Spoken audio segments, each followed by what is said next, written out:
자, 오늘은 네 번째 블로그 강의가 되겠습니다. 블로그를 시작해 보고 싶은 분들, 이제 블로그를 준비하시는 분들, 그리고 중개업을 하고 계시지만 블로그를 배워서 내 사업에 좀 접목을 시키고 싶은데 어떻게 하는지 잘 모르겠다. 그런 분들은 저희 강의 한번 들어보시고 차근차근 따라와 보시면 좋을 것 같아요.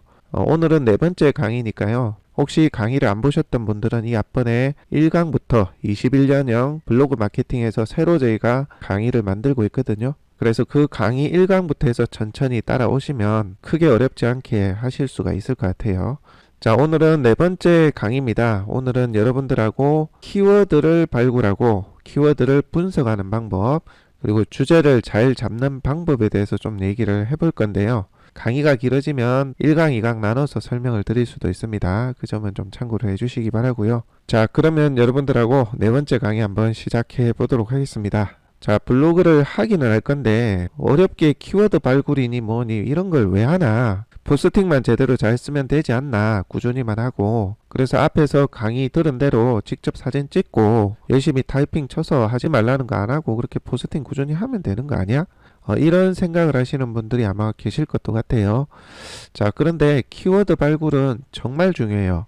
내가 내 능력과 수준에 맞는 검색어를 발견을 해가지고 소비자들에게 좀 더 확실하게 많이 접근을 할 수 있는 그런 아주 중요한 요소가 되거든요. 그래서 블로그가 보다 빨리 성장하는데 핵심 요소라고 볼 수도 있고요. 블로그 초기에 여러분들이 여러분들의 매물이나 포스팅이 좀 더 많은 분들에게 보여질 수 있는 아주 중요한 요소이기 때문에 여러분들이 이거는 꼭 몸에 익히시고 습관을 들이실 필요가 있습니다. 자, 그러면 이게 어떤 원리인지 제가 예시를 한번 들어봐 드릴게요. 자, 여러분들이 이런 생각을 한번 해 보시기 바랍니다. 여러분들은 계란을 파는 사람입니다. 계란 장수라고 할게요. 오늘도 내일도 계란을 팔아서 생계를 유지를 해야 되는 분들이에요. 그렇게 가정을 해보자는 겁니다. 자, 그러면 여러분들이 계란을 살 사람들을 찾겠죠. 아무래도 계란을 팔아야 되니까. 자, 그러면 가장 먼저 여러분들이 떠오르게 되는 게 사람이 모여 있는 곳. 그래서 보통은 주택 세대가 많은 곳을 가장 먼저 떠올리게 되죠. 그래야만 이동 동선도 짧고 많은 사람들에게 짧은 시간에 어필을 좀 할 수가 있기 때문에 그렇죠. 물론 파이도 많고요. 자, 그래서 여러분들이 여러분들 지역에서 가장 세대수가 많은 5,000세대 아파트가 있는 곳에 계란을 팔러 갑니다. 그것은 어찌 보면 당연한 생각이고 당연한 논리겠죠. 자, 그런데 이 5,000세대 아파트에 계란을 팔러 갔더니만 나 말고도 계란 파는 사람들이 너무 많아요. 트럭으로 너도 나도 가지고 와서 팔기도 합니다. 자, A부터 Z까지 많은 사람들이 계란을 팔러 이 아파트에 왔어요. 와서 어떤 분들은 이미 많이 오갔고 아파트에 많이 팔아보다 보니까 언제 오면 계란이 좀 더 많이 팔리고 이 여성분들이 컨택이 되는지 좀 알고 있는 사람들도 있다는 얘기죠. 또 어떤 분은 확성기를 가지고 와서 계란 판다고 얼마에 한다고 할인한다고 그렇게 또 홍보를 합니다. 또 어떤 분들은 이미 많은 경험을 토대로 층별, 호수별 파는 계란, 그러니까 마트를 가지 않고 직접 찾아오는 계란이 더 신선하다는 걸 알고 그런 계란을 많이 찾는 수요층을 이미 알고 있어요. 그렇게 잘 팔더라는 거죠. 또 어떤 분들은 아파트 관리 사무소하고 협의가 좀 잘 돼가지고 좀 눈 감아주기도 하고 계란을 적극적으로 팔 때 이런 요령들을 이미 가지고 있는 계란을 파는 사람들입니다. 나는 이제 막 계란을 팔러 왔어요. 그래서 입구에서 계란 좀 사세요라고 PR도 하고 여러 어필을 해보는데 생각만큼 안 돼요. 왜냐하면 기존에 계란을 팔던 사람이 인프라를 장악하고 있고 더 많은 요령을 가지고 있는 거죠. 그래서 세대수가 5,000세대나 됨에도 불구하고 내가 팔 수 있는 여력이 별로 없더라. 그런 결과가 발생을 하게 되고요. 결론적으로 내가 경험이 없기 때문이죠. 이 아파트에서 계란을 팔아보지 못했다. 그런 경험이 없다. 이런 단점을 가지고 있다는 것을 내가 비로소 알게 됩니다. 자, 그래서 나는 고민을 하게 됩니다. 이 5,000세대에 계속 계란 사세요 하면서 매번 어필을 하고 그런 노력을 해야 되나? 이런 고민이 들게 되죠. 결과가 안 나타나고요. 분명 계란을 살 사람들은 많은데 결과가 안 나옵니다. 왜? 나 말고 다른 여러 계란을 파는 사람들이 많기 때문이죠. 자, 고민 끝에 생각을 좀 바꿔봅니다. 자, 5,000세대에는 너무 많은 사람들이 계란을 팔려고 하니까 내가 팔 수 있는 여력이 없어요. 경쟁도 치열하고. 그래서 대단지 아파트가 아닌 우리 동네에 200세대 다세대 주택이 눈에 들어옵니다. 그래서 거기를 한번 가봤어요. 계란을 팔러. 가봤더니 나 말고는 계란을 팔려고 하는 사람이 없는 거예요. 그래서 좀 열심히 PR을 했더니 계란이 몇 판이 팔렸어요. 이게 나쁘지 않네. 분명 파이는 저기가 큰데 파이가 적더라도 나 말고는 계란을 팔려고 하는 사람들이 없다 보니까 뜨문뜨문 팔리더라는 거죠. 이 세대수가 많고 수요가 많다고 해서 거기에 달라붙는 게 전부가 아닐 수도 있겠다. 이런 생각이 들기 시작하죠. 자, 그렇게 해서 이번에는 350세대 다세대, 450세대의 소형 아파트 단지를 더 돌아보게 됩니다. 그러니까 더 많이 팔리는 거죠. 자, 분명 여기가 세대수가 훨씬 많음에도 여기에 세대수가 경쟁이 치열하다 보니까 내가 먹을 게 없었는데 세대수가 적은 것을 하나, 두 개, 세 개, 네 개 점점 늘려가다 보니까 결국은 여기서 팔 수 있는 여력이 더 커지더라. 이런 결과가 도출이 되는 거죠. 자, 여러분들 키워드 발굴도 이와 똑같은 원리입니다.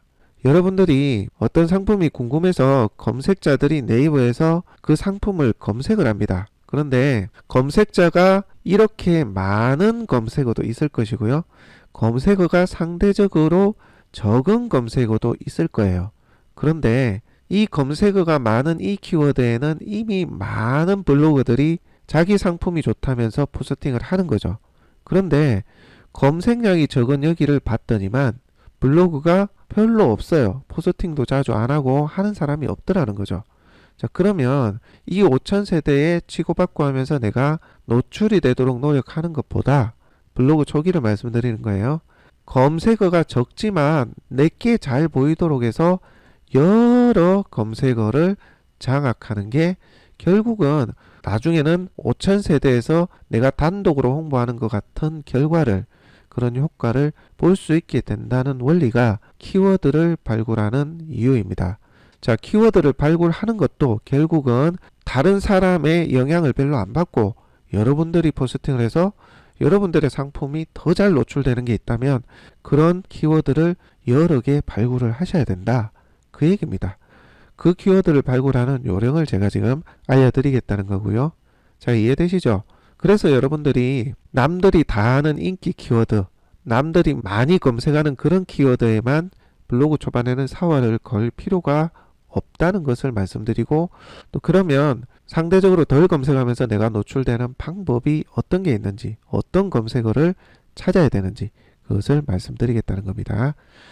자, 여러분들 첫 시간에 배운 거 있죠? 여러분들이 네이버 검색 광고 비즈니스 검색 섹션으로 들어가서 키워드를 찾는 방법을 한번 배워보셨을 거예요. 자, 그거 한번 더 해보겠습니다. 자, 여러분들 네이버에서요 아래쪽으로 쭉 내려갑니다. 자, 내려가면 여기 비즈니스 광고라는 거 보이시죠? 자, 여기 한번 들어가 보도록 하겠습니다.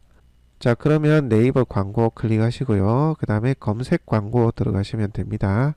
자, 지난번에 가입되니까 이런 멘트가 뜨네요. 자, 팝업창 지우면 되고요. 자, 여기 키워드 도구 여기 보이시나요? 여기 키워드 도구 한번 눌러보시겠습니다.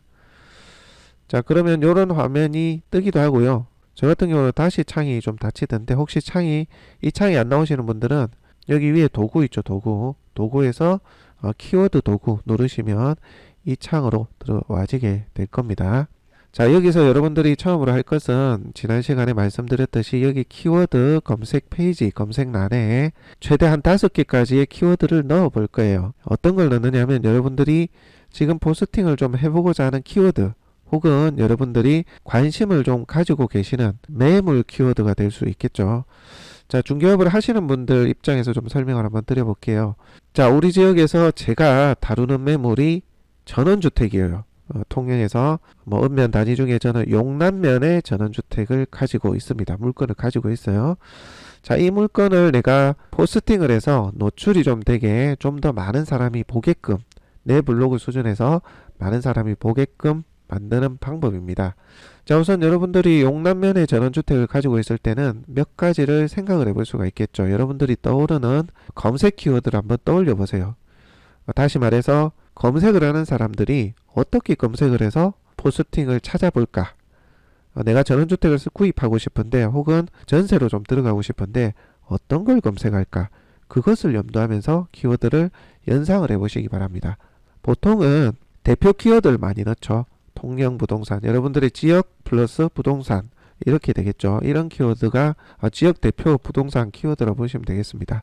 통영 부동산, 뭐 이렇게 대도시 같은 경우에는 무슨 구 부동산, 동 단위가 넓을 때는 무슨 동 부동산도 될 수가 있을 거예요. 자, 이게 이제 대표 키워드라고 볼 수가 있겠고요. 엔터 치시고 그 다음에 여러분들이 생각할 게 통영 전원주택이 되겠죠. 그 다음에 뭐 통영 주택이 될 수도 있겠죠. 자, 그 다음에 범위를 좀 줄여서 무슨 면주택, 무슨 읍주택 뭐 이렇게도 될 수 있을 거예요. 행정구역의 범위를 좀 좁히는 거예요.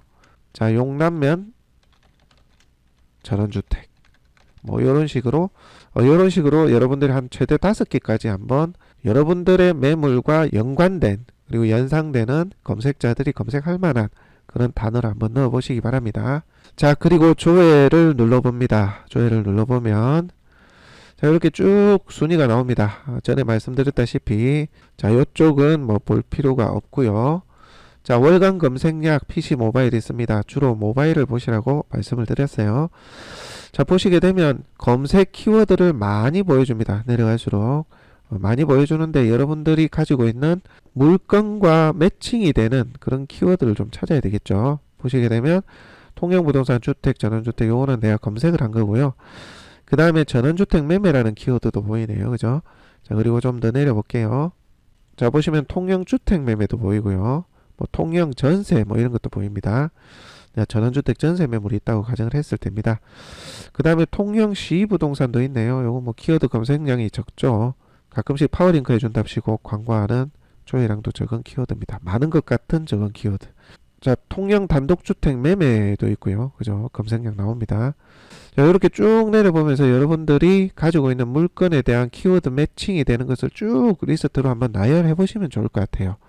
한번 어디 적어 보십시오. 보면 여러분들이 가지고 있는 물건하고 연관이 없는 키워드들도 많잖아요. 있는 것들 위주로 한번 뽑아보라는 겁니다.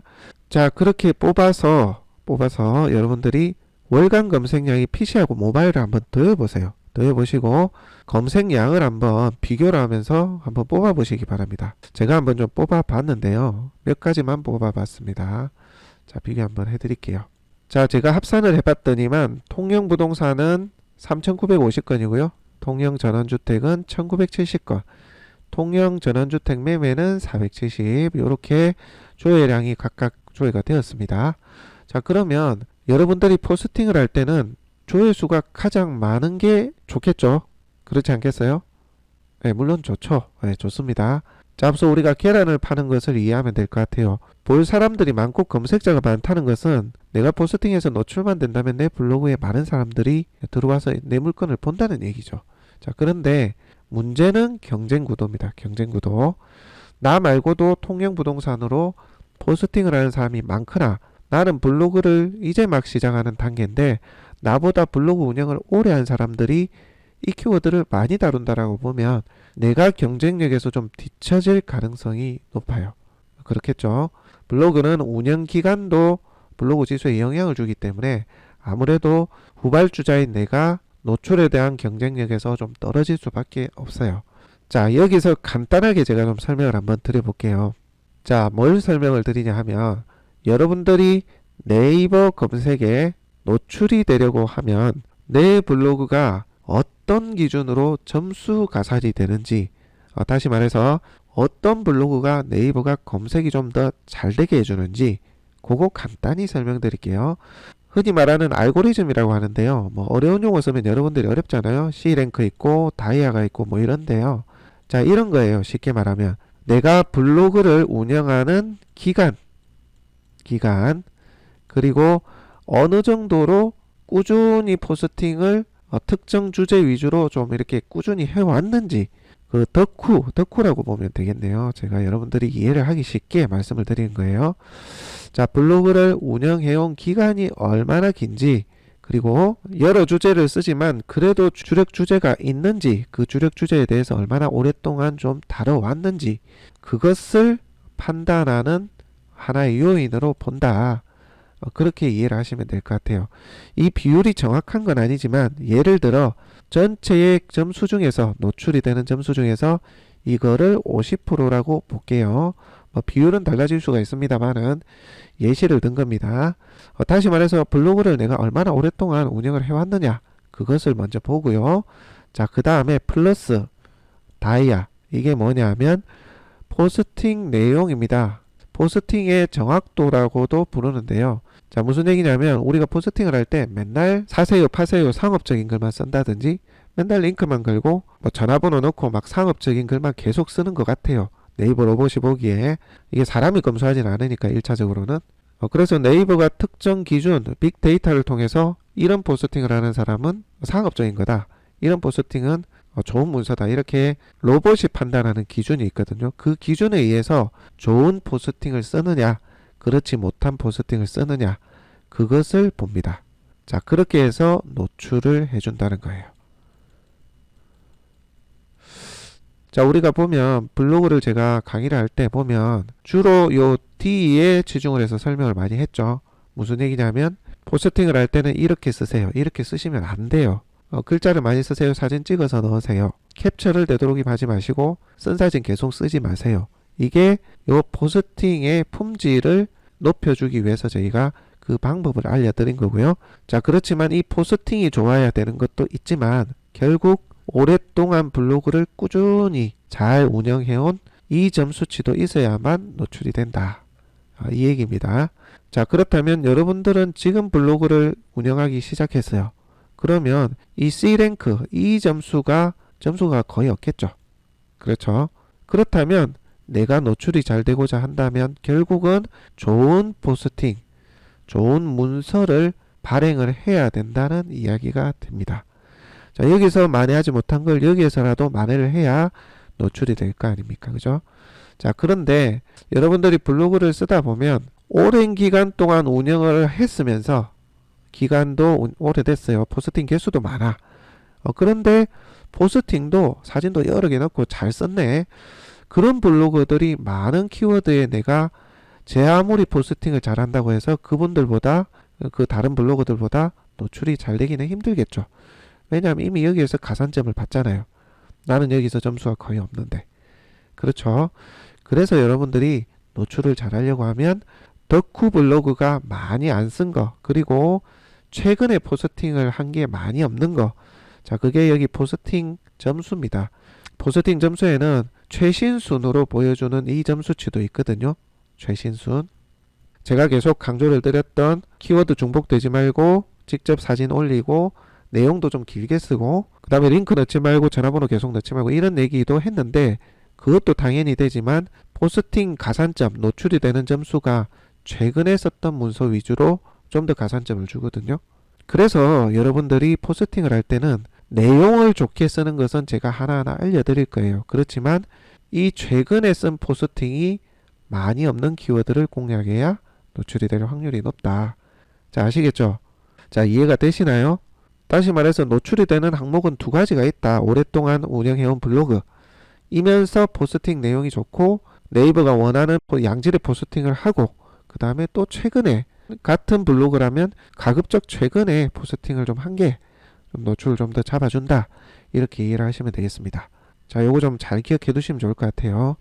자, 그러면 다시 돌아가서 자, 통영부동산이 많이 검색을 하는 키워드이긴 해요. 그런데 이 통영부동산에 포스팅을 하는 사람이 이미 예전부터 블로그를 많이 오랫동안 해왔던 블로거가 최근에 많이 포스팅을 해버린다. 그러면 어떻게 되겠어요? 나는 후발주자라서 포스팅을 잘해도 노출이 뒤처질 가능성이 커요. 경쟁적으로 아까 그 점수치를 떠올려 보시면 이해가 되실 거예요. 자, 그러면 차선책을 한번 보자고요. 자, 통영전원주택은 통영부동산보다는 검색량이 좀 적어요. 적은데 만약에 검색량이 조금 적음에도 불구하고 통영부동산보다는 포스팅하는 사람이 좀 적고 경쟁이 덜하다면 여기가 나을 수도 있다는 거예요. 자, 아까 계란 파는 것도 올려보세요. 자, 그 다음에 또 통영전원주택 매매 요거를 보니까 지금 요거를 보면서 저희가 키워드를 한번 발굴을 해본 거예요. 조회량이 훨씬 적어요. 근데 요게 만약에 요게 최근에 포스팅하는 사람이 더 없고 뭐 그렇다면 요걸 더 해볼 만하다는 거죠. 쉽게 말해 용의 꼬리가 되느냐 뱀의 머리가 되겠느냐 뭐 그런 의미로 보셔도 됩니다. 자, 이런 식으로 한번 여러분들 살펴보자고요. 자, 한번 보겠습니다. 자, 보는 방법 설명드릴게요. 자, 여러분들 네이버로 들어가셔서 통영부동산을 우선 한번 검색 한번 해볼게요. 통영부동산. 자, 이렇게 검색을 하고 여기 뷰 탭 있죠? 뷰 탭. 뷰 탭 한번 눌러보시고요. 자, 그러면 뷰 탭이 나오는데 그 중에서 블로그만 한번 뽑아서 봅시다. 여기 블로그 클릭해 보시고요. 자, 이러면 여러분들 블로그가 포스팅이 됩니다. 어떤 순으로? 아까 검색 노출이 되는 기준이 C랭크 다이라고 얘기했잖아요. C, D 항목이 합쳐져서 점수치가 높은 사람 위주로 보여주는 거예요. 다시 말해서 오랫동안 운영한 사람, 꾸준히 잘 오랫동안 운영한 사람, 그리고 또 정확하게 문서를 발행을 잘 한 사람, 그리고 최근에 포스팅을 한 사람, 자, 그런 것들을 합산을 해서 이 노출 결과에 반영을 해준 겁니다. 자, 그러면 여러분들이 우선적으로 볼 게 이 검색량을 지금 제가 보고 검색 키워드를 넣어 보는데 여러분들이 봐야 될 게 이게 객관적이지는 않은데요. 키워드마다 또 다르고 100% 정확한 건 없어요. 왜냐하면 이 발행한 블로그가 얼마나 덕후 블로그인지 오랫동안 운영해 왔는지 그것도 봐야 돼요. 원래는 봐야 되는데 여러분들이 처음 운영하실 때 그것까지 보려면 힘들어요. 저희는 습관이 돼서 하는데 그렇기 때문에 여러분들이 블로그 운영 초기에 볼 것은 최근에 얼마나 발행한 문서들이 많은가, 해당 키워드에 대해서 그걸 비교하면서 여러분들이 키워드를 찾는 게 좀 더 수월하실 거예요. 그래서 그렇게 제가 설명을 드릴게요. 자, 한번 보겠습니다. 얼마나 최근에 포스팅을 많이 하는지 한번 보겠습니다. 여러분들이 블로그 운영 초기에는 제가 좀 요령을 말씀드리면 여기 보면 포스팅이 이렇게 쭉 있잖아요. 하나, 둘, 셋, 뭐 이렇게 순서대로 했는데 아래로 한 10개 정도까지 10개 정도까지를 기준으로 삼아서 최근 3개월 이내에 포스팅이 된 개수가 절반이 안 되는 키워드를 잡으십시오. 이게 법칙도 원칙도 되지는 못해요. 키워드마다 다 제각각이라서 100%라고 말씀을 드릴 수는 없는데 부동산 매물을 올리는 블로그들 위주로 제가 쭉 보니까 그 정도 하면 초기 블로그도 조금 잡을 수 있겠다라는 생각이 들더라고요. 테스트도 좀 해봤고요. 그래서 제가 말씀을 드리는 거고요. 물론 키워드마다 이것도 또 100% 정확하지 않은 경우가 있습니다. 그렇지만 제가 나름대로 기준을 좀 삼아 본 거고요. 이 원리는 그런 거예요. 최근에 3개월 이내 혹은 최근에 포스팅을 한 개수가 적거나 다시 말해서 해당 키워드로 많이 포스팅을 하지 않으면서 가능한 검색 조회수가 많은 키워드를 여러분들이 발굴해야 된다. 그 의미를 말씀드리는 거예요. 근데 이제 기준을 잘 모르니까 제가 제 나름대로의 가이드라인을 말씀을 드리는 겁니다. 자, 다시 한번 설명드릴게요. 특정 검색어를 검색을 했을 때 순위가 1순위부터 10등까지 정도로 해서 3개월 이내에 포스팅을 한 그 개수가 절반이 안 돼야 돼요. 10개니까 5개 미만으로 포스팅이 됐다. 3개월 이내에. 그러면 여러분들이 그 키워드를 한번 공략해 볼만 하다는 겁니다. 자, 보겠습니다. 16시간 전에 썼네요. 10시간 전에 썼어요. 자, 올해 1월 달에 썼네요. 3일 전에 썼고요. 이거는 이제 제 건데 요거는 작년 5월 거고 제 거 빼고 나면 아마 다 최근에 포스팅이 된 거예요. 그렇죠? 요거 하나 빼고 다 포스팅 뭐 거의 한두 개 빼고는 전부 다 최근에 포스팅이 된 거죠. 제 이 얘기는 무슨 얘기냐면 계속해서 통영부동산 키워드를 잡아서 포스팅을 한 사람이 많다. 그렇게 이해를 하시면 된다는 거죠. 이런 키워드에 여러분들이 이제 막 시작해서 블로그를 운영하실 분들이 키워드로 주제로 포스팅을 하면 여러분들 노출이 안 될 가능성이 크다. 그 얘기를 말씀드리는 거예요. 다시 말해서 처음에 계란 파는 거 설명드렸잖아요. 계란을 살 사람은 많지만 이미 팔 사람이 너무 많다. 너무 많이 달려든다. 그래서 이 키워드는 폐쇄해야 된다. 그 이야기입니다. 자, 다른 거 한번 볼게요. 통영전원주택 제가 검색 한번 해보겠습니다. 자, 통영전원주택을 검색했더니만 최근 포스팅을 얼마나 많이 했는지 한번 볼까요? 자, 최근 거고요. 자, 요거는 1년이 훨씬 넘었는데 이게 제 블로그거든요. 옛날 건데도 노출이 되는 거는 제가 오랫동안 블로그를 운영했기 때문에 그 점수가 가산된 거예요. 아까 설명드렸던 내용 잠깐 복습해 드리고요. 자, 이 블로그도 오랫동안 운영을 해왔기 때문에 좀 더 노출이 됐다고 보여지고요. 자, 최근 거 한번 보겠습니다. 하나, 둘, 조금 더 내려볼까요?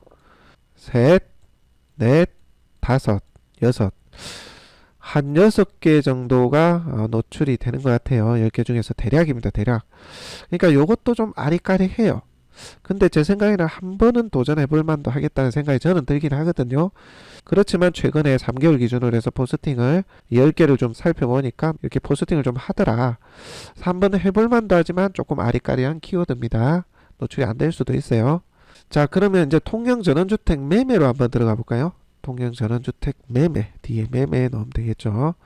자, 검색을 한번 해보니까 하나, 최근에 포스팅한 겁니다. 자, 둘, 셋, 네, 한 3개 정도 되네요. 그죠?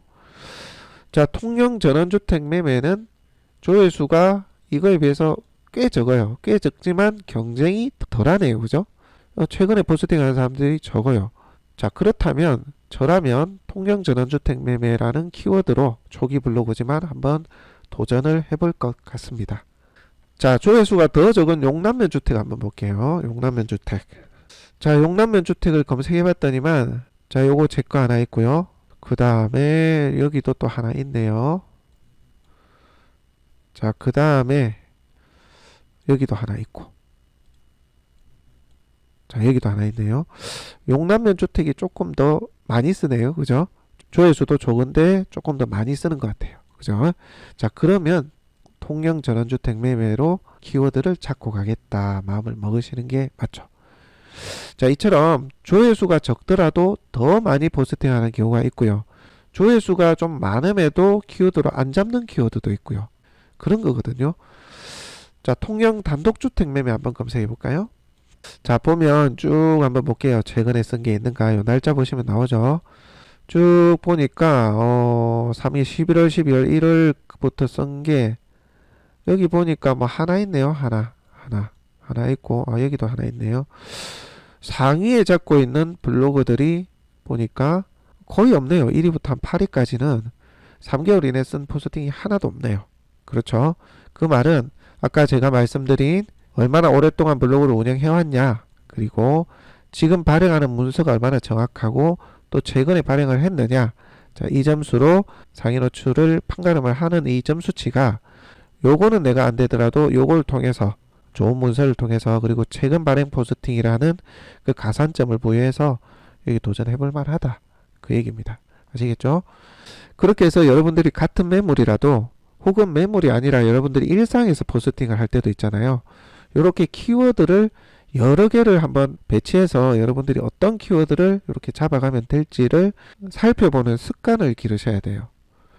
이게 정말 중요해요. 그냥 포스팅 하나 하고 끝나는 게 아니라 검색량 대비 얼마나 많은 사람들이 포스팅을 하고 거기에 집중을 하느냐, 이 얘기입니다. 그러니까 그렇죠. 실제 소비자들이 검색하는 검색량이 있는데 포스팅을 발행하는 사람은 이 검색량과 경쟁 구도를 고려하지 않고 그냥 자기 주관대로 사람들이 많이 쓰는 대로 포스팅을 하는 경우가 많다. 그래서 때로는 검색량이 꽤 많음에도 포스팅을 안 하는 숨은 키워드들이 곳곳에 산재해 있다. 그것을 여러분들이 발견해서 제때 잘 활용을 하면 초기 블로그도 검색이 잘 되는 블로그가 됩니다. 검색을 해서 내 블로그에 검색자들의 유입이 많아지게 되면 내 블로그는 당연히 최적화가 빨리 돼요. 빨리 노출이 되는 블로그가 된다는 거죠. 처음에는 여러분들이 이런 키워드 발굴하는 게 조금 애로사항이 있을 수는 있어요. 눈에 익지도 않고. 여기 아까 여러분들이 키워드 도구에서 보셨다시피 이런 것들 찾아보고 순위 산정하고 이런 것들도 여러분들이 눈에 안 익을 수가 있거든요. 그런데 이런 것들을 한두 번 해보고 DB를 한 곳에 좀 저장을 해두세요. 이게 다음 달 되더라도 검색량이 큰 차이는 없거든요. 다다음 달이 돼도 마찬가지고. 그래서 이런 키워드들을 여러분들이 DB화해서 어디 한쪽에 좀 놔두시고 비교를 하면서 여러분들이 블로그 운영 초기 때 적재적소에 활용을 하시면 되는 거죠. 처음에야 매번 검색을 하겠지만 검색을 한 결과를 내가 잘 이렇게 기재를 해놓게 되면 그대로 쓰시면 되거든요. 아시겠죠?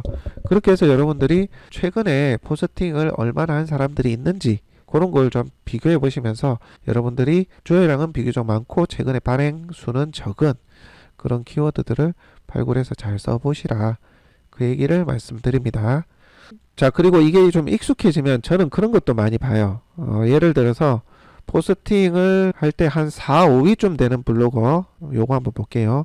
요거를 클릭하게 되면 해당 블로그가 나오죠.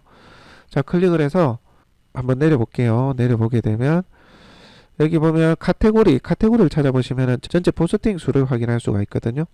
자, 여기 보면 전체 보기가 있잖아요. 2000개 정도 포스팅을 2000개 정도 써왔네요.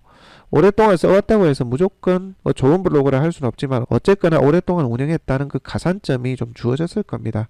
그런 블로거들이 썼다는 걸 좀 감안을 해주셔야 될 것 같고요. 저는 한 9위에서 10위도 봅니다. 예를 들어서 이 블로그 한번 볼게요. 이게 9, 10등 정도 되는 것 같은데, 자 보시면 9, 10등이 되는 블로그가 포스팅 하나짜리예요. 전체 보기 1위죠. 첫 포스팅인데 아까 이게 9등인가요 10등인가요 이 순위에 떴다는 얘기죠. 이해되시죠? 그런 것들을 좀 한번 블로그도 살펴보면서 블로그 수준이 이런 블로그도 이 정도 뜨네 이런 것도 가늠을 해보실 수 있는데, 그것은 여러분들이 좀 익숙해지면 해당 블로그 노출되고 있는 블로그들도 한번 살펴보는 거, 검색 노출이 되는 블로그들에 대해서도 한번 살펴보는 그런 것도 나중에는 해보시면 좋고요.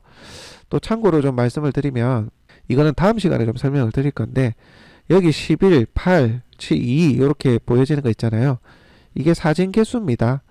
그러니까 썸네일만 보더라도 여러분들이 해당 블로그에 사진을 좀 많이 넣어서 포스팅을 했네, 적게 넣어도 노출이 됐네, 요 정도를 사진을 적게 넣어도 노출이 됐네, 요걸 여러분들이 굳이 일일이 안 들어가 봐도 썸네일만 보고도 가늠을 하실 수가 있는 거거든요.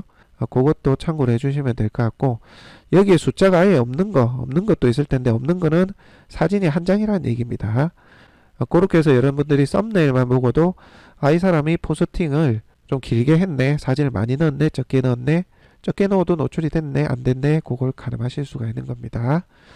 자, 오늘은 여러분들 그 포스팅을 할 때 어떤 키워드를 발굴해야 되고 조회량 대비 어떤 키워드를 좀 잡는 게 좋은지, 블로그 운영 초기에 키워드를 발굴하는 방법에 대해서, 예시에 대해서 간단히 좀 설명을 드려봤고요. 자, 다음 시간에는 실제 포스팅을 할 겁니다.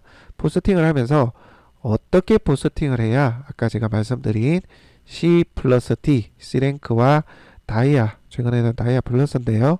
자, 이렇게 합산이 돼서 노출이 되는 이 순위에서 D 점수, 포스팅 발행에 대한 문서의 정확도를 올릴 수 있는지, 그것에 대해서 설명을 드리도록 하겠습니다.